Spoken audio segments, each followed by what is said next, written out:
Türküz biz. Türkü bilmez soyu sopu bozuksa. Türklük batar secereden ezikse.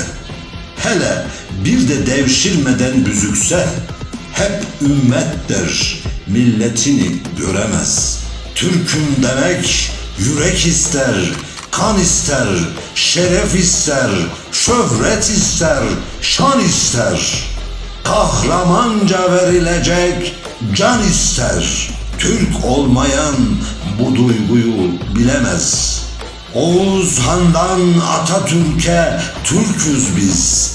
Aynı köken, aynı ruhta hepimiz. Hep birlikte atıp coşar kalbimiz.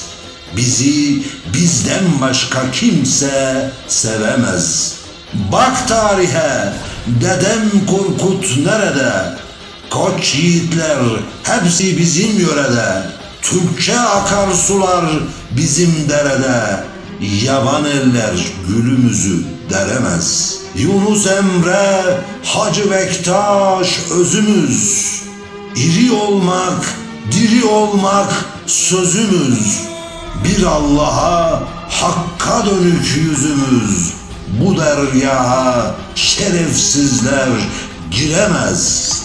Bu deryaha şerefsizler giremez.